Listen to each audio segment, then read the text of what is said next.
The story I'm gonna tell you, you're not gonna believe. But every word of it is true. I know because it happened to me. But enough about me. We really don't have time for that. And by we, I mean me. Dick Piston, hotel detective.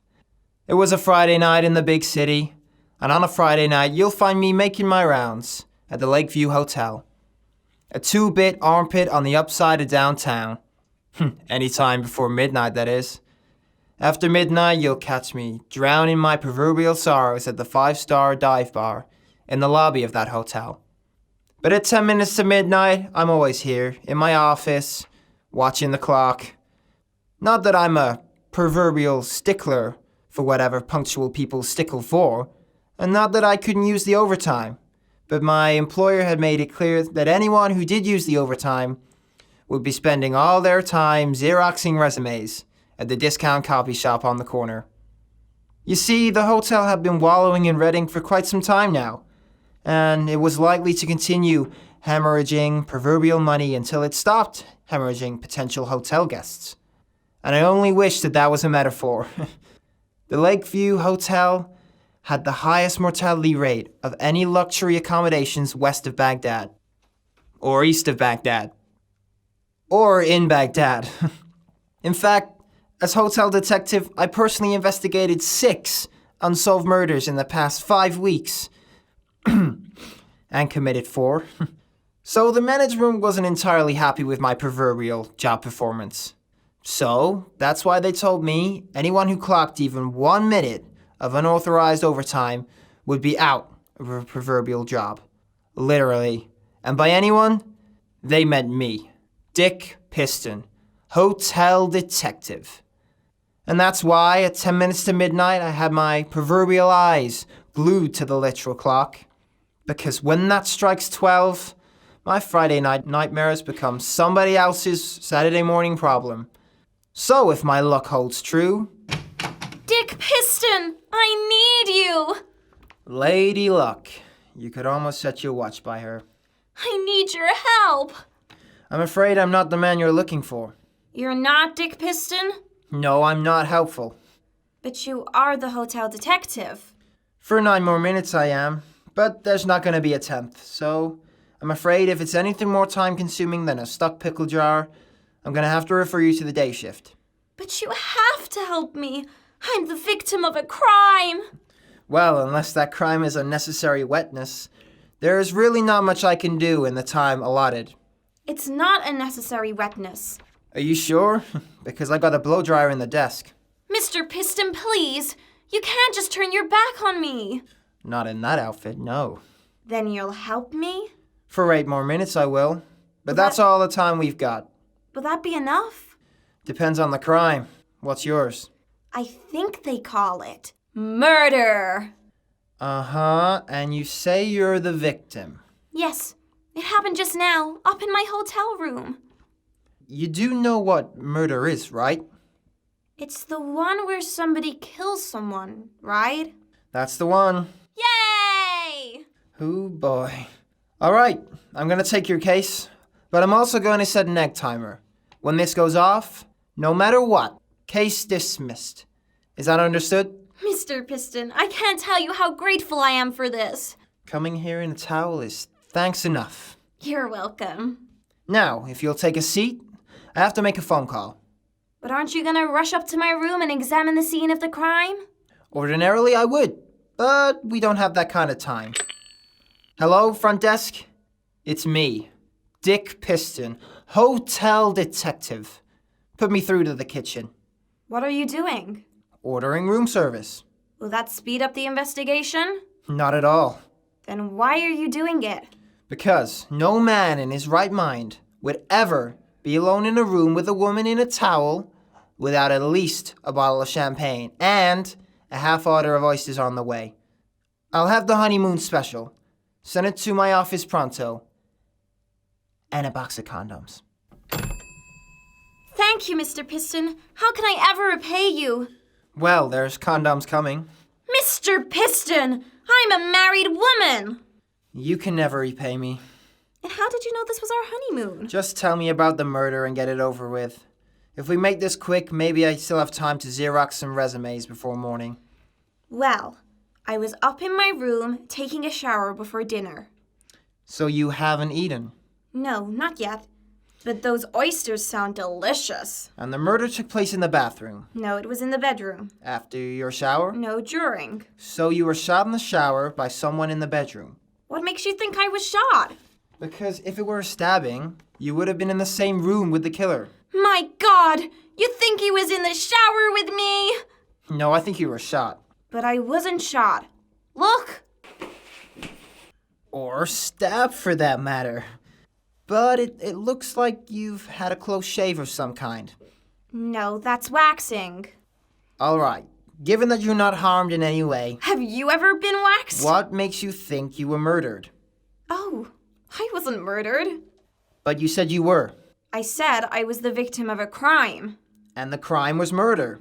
Oh, well done, Mr. Piston. With your keen eye for detail, we'll have this case sewed up in no time. If the crime is murder, and you're the victim, why are you here? Well, I had to report it, didn't I? He was my husband, after all. The killer? No, the killeree. The murder victim is your husband? Yes. He was shot in my room, in the head, on the bed. Ah, so you're the victim by marriage. And this was supposed to be our honeymoon. I see. And is that how you were dressed when you discovered the body? Yes. I just stepped into the shower where I was nude. Mr. Piston, can you imagine? When I heard what sounded like gunshots and a blood-curdling scream. Naturally, I finished my shower, put on some makeup, and raced into the bedroom right away to see what was the matter. That's when I found him. Dead on the bed with the slug in his head. And were there any signs of forced entry? Well, he'd been dropping hints all weekend, so I was hoping. This is our honeymoon, after all. No, I mean to the room. Oh, no. Everything seemed perfectly normal. Except for that horrible dead guy lying there. You mean your husband? Yes. That was his name.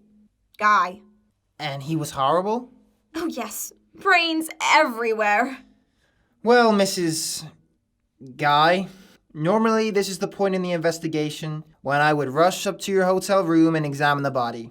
But we're short on time, so let's just cut to the proverbial chase. Room service! There's your killer. Oh my! But how could you possibly know that? Was your husband clinically insane? No, not clinically. That's how I know. I don't understand. And there's no time to explain. No, wait, there's 4 minutes. Allow me to explain. If there were no signs of forced entry, then your husband must have let the killer into the room himself. Which means the murderer must have been someone your husband knew personally, or expected shortly. A bellhop, for example. Why would he be expecting a bellhop? Because your husband was not clinically insane. And since no man in his right mind would ever be alone in a room with a woman in a towel without at least a bottle of champagne and a half order of oysters on the way, and your husband knew that you were about to enter the room, we know that your husband must have ordered something from room service. It makes perfect sense. And, as you've just witnessed, the service in this hotel is incredibly prompt. Yeah, I'm impressed. We ought to make sure and leave him a big tip. So, your husband's order must have arrived at the room while you were still in the shower. Yet you haven't eaten. Because there wasn't any food. Exactly. And if there were no edibles in evidence, it can only mean that whoever brought the food removed it immediately after the murder to conceal the fact that the killer came from the kitchen. I don't know why I didn't see it before. Which means your husband would have to have been murdered by the night shift bellhop, who gained access to your room under the pretense of delivering a romantic appetizer, which you never got the chance to enjoy. Because after murdering your husband in cold blood, and not wanting to leave any evidence that the killer was a member of the hotel staff, he removed the telltale oysters and champagne from the scene. Something that only a member of the hotel staff would do, leaving in their place the even more telltale absence of oysters and champagne, which confirms his guilt.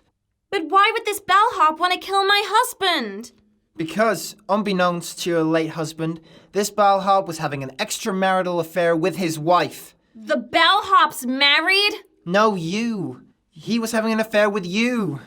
What? How could you possibly know that? Because you still haven't asked me the one question that any widow in their right mind would want to know the answer to in this situation. Why would this Bellhop want to kill your husband? But I did ask. You did? When? Just now. Just a second ago. I said it right away. It was practically the first thing that popped into my mind. Oh, right. Well, never mind. You really haven't been paying attention to anything I've said, have you, Mr. Piston? Oh, for God's sake, you're wearing a towel. That's no reason to accuse me of being an adulteress and, worst yet, an accomplice to murder. You're right. I'm sorry. I apologize. Accepted. Shame about the bellboy, though. Yeah. Listen, my boss will have my proverbial head if she finds out that I shot another innocent bystander. Do you think we could just agree that this was self-inflicted? Yes, of course. Mr. Piston, he looked suicidal the moment he walked in here. Aha! Oh? A likely story. But it's your story. Yes, it is. But what widow in her right mind would agree to cover up the murder of a man who had nothing to do with her husband's murder, unless he, in fact, had everything to do with the murder and she was in on it? But that could only mean two things. No, one. It could only mean one thing. I think you're forgetting one possibility, Mr. Piston. Oh, and what's that? That the widow is not, in fact, in her right mind.